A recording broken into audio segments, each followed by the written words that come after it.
बच्चों, मैं Dilkhush DK sir आज आप लोगों के लिए प्रश्नावली 8.2 का प्रश्न नंबर 3 लेके आया हूँ। इस प्रश्न में हमसे कहा था कि एक कोई आयत ABCD है, एक आयत ABCD जिनके मध्य बिंदु मतलब प्रत्येक भुजा के मध्य बिंदु से खींची गई रेखाओं से बनी आकृति एक समचतुर्भुज होगा। ये हमको सिद्ध करना था। मध्य बिंदु इसका P, इसका Q, इसका R, इसका S, इसकी मध्य बिंदु से बनी आकृति, मध्य बिंदु मिला रेखा की मिला दो, बनी आकृति एक समचतुर्भुज होगी। यही हमें सिद्ध करके दिखाना था। समचतुर्भुज होने का मतलब जिसकी चारों भुजाएं आपस में क्या हो जाए, बराबर हो जाए, उसी को हम समचतुर्भुज कहते हैं। अगर ई वाली भुजा इस वाली भुजा बराबर, ई वाली भुजा इस वाली भुजा बराबर, ए वाली इस वाली, ई वाली इस वाली, मतलब प्रत्येक भुजा एक दूसरे के बराबर हो जाए तो वह समचतुर्भुज हो जाएगा। अगर ए और ये दोनों त्रिभुज सर्वांग सम सिद्ध कर लेते हैं और ये भुजा बराबर हो जाएगी, फिर इसको कर ले ए और ए बराबर हो जाएगी, फिर इसको कर लेते ए वाली बराबर हो जाएगी, मतलब सब भुजाएं एक दूसरे के बराबर हो जाएगी। जब बराबर हो जाएंगे तो लिख देंगे वहां से हम भुजा PQ बराबर QR बराबर RS बराबर SP सारी भुजाएं एक दूसरे के बराबर, इसलिए यह एक समचतुर्भुज होगा। अब यहाँ से देखो, अगर हम उठा लें चतुर्भुज ए मतलब त्रिभुज APS तथा DSR में, APS तथा DSR में, APS तथा DSR में ले लें यहाँ से त्रिभुज APS तथा त्रिभुज DSR में ये देखो इधर ये भुजा जो AP है वो भुजा DR के बराबर है। AP बराबर DR समीकरण नंबर 1 से लिखोगे भुजा, यहां से लिख सकते हो भुजा AP बराबर AP बराबर DR समीकरण नंबर 1 से, समीकरण 1 से एक कंडीशन हुई कि कोण A और कोण D आयत के प्रत्येक कोण समकोण होते हैं, 90 अंश के होते हैं। आयत में जितने भी कोण बनते हैं सब कोण कितने अंश के बनते हैं, 90 अंश। तो कोण यो 90 दोनों एक दूसरे क्या होंगे, बराबर। कोण A बराबर कोण D, कोण A बराबर कोण D। दूसरी कंडीशन हमारी ये हो जाएगी कोण A बराबर कोण D।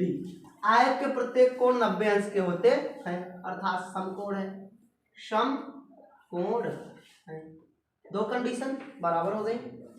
तीसरी कंडीशन AS जो है वो DS के बराबर होगी।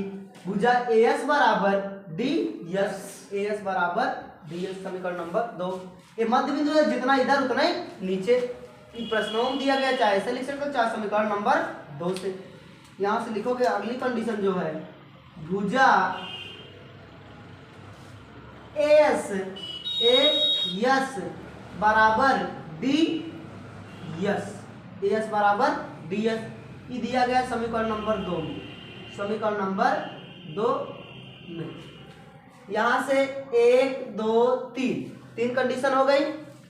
यस अतः सर्वांग समता नियम यस से एक त्रिभुज APS सर्वांग सम हो जाएगा DSR के, इसलिए इसकी संगत भुजाएं एक दूसरे के क्या हो जाएंगी, बराबर। इसी प्रकार सभी त्रिभुजों में हम लगा देंगे, सब वही कंडीशन है। तो लिख लो अतः सर्वांग समता नियम यस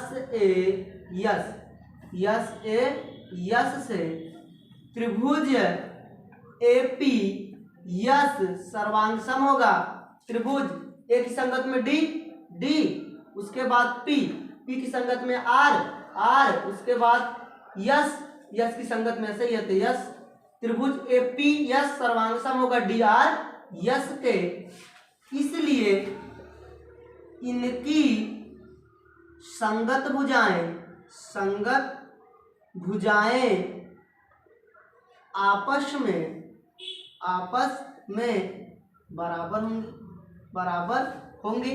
यहां से अगर भुजा हम उठा लें पी एस, तो पी एस बराबर होगी आर यस के, पी एस बराबर आर यस, या यस पी उठा लें तो यहाँ से एस आर हो जाएगा, चाहे जिसको ले सकते हो। पी यस बराबर आर यस, भुजा पी एस बराबर आर यस, इसको मान लो समीकरण नंबर 3। पी एस बराबर आर एस, ये वाली भुजा इस वाली भुजा के बराबर हो गई। ऐसे अगर हम इस और इस त्रिभुज में ले लें, इसमें और इसमें, ये वाली भुजा इसके बराबर हो जाएगी, फिर इसमें ले लें ती वाली भुजा इसके बराबर, फिर इसमें और इसमें ले लेते वाली भुजा इसके बराबर। इसी प्रकार लिख के हम ऑटोमेटिक और भुजाओं को बराबर कर सकते हैं। सेम टू सेम यही कंडीशन। इसी प्रकार त्रिभुज यस डी आर तथा आर सी क्यू में लिखो, चाहे डायरेक्ट भुजा लिखो। इसी प्रकार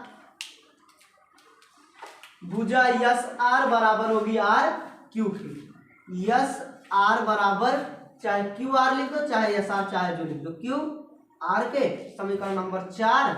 और उसके बाद ए वाली जो होगी आर क्यू बराबर पी क्यू, या क्यू आर बराबर ए वाली भुजा, अब इस वाली भुजा के बराबर हो जाएगी, क्यू आर बराबर पी क्यू के, समीकरण नंबर 5। उसके बाद पी क्यू पी एस के बराबर हो जाएगी, पी क्यू बराबर पी यस, सब में वही कंडीशन लग जाएंगे। देखो इधर अगर मान लो इसको हम लिख उठा रहे हैं 90 कोण बराबर, ये वाला मध्य बिंदु है कि जितना इधर उतना इधर, दो कंडीशन हो गई।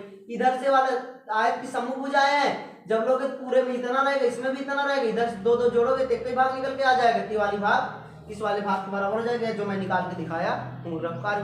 सेम में सेम टू सेम कंडीशन लग जाएंगी। ये वाली भुजा इसके बराबर, ये वाली इसके बराबर, ये कोण बराबर, सर्वांग नियम से यस से संगत भुजाएं एक दूसरे की क्या होंगी बराबर, तो वही लिखा गया यहाँ से। अब देखो पी एस आर एस के बराबर है, अगर यहाँ इस सभी समीकरणों से देखा जाए, ये जो हमारा पी एस है, अतः जो हमारा पी एस है बराबर आर यस, दो भुजाएं एक दूसरे के बराबर हुई। अब जो ये हमारा यस आर या आर एस है वो किसके बराबर है, क्यू आर के बराबर है। हमारा क्यू आर जो है उस किसके बराबर है, पी क्यू के बराबर है, अर्थात P S S R Q R P Q, चारों भुजाएं जब एक दूसरे के बराबर हो गई, ये चारों भुजाएं एक दूसरे के बराबर हो गई। अगर किसी भी चतुर्भुज की चारों भुजाएं एक दूसरे के बराबर हो तो वह एक समचतुर्भुज होता है।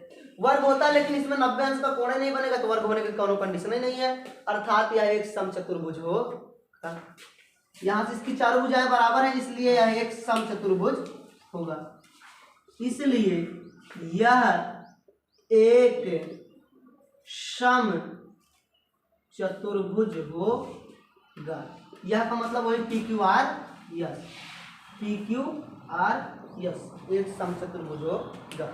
तो सिंपल सा एक सर्वांग सम सिद्ध करो, उसके बाद सब में वही सेम टू सेम कंडीशन सब में दिख ही रही हैं। इसी प्रकार ये भुजा इसके भुजा इसके इसकी भुजा मतलब ढकेल दो, सबको एक साथ लिख दो।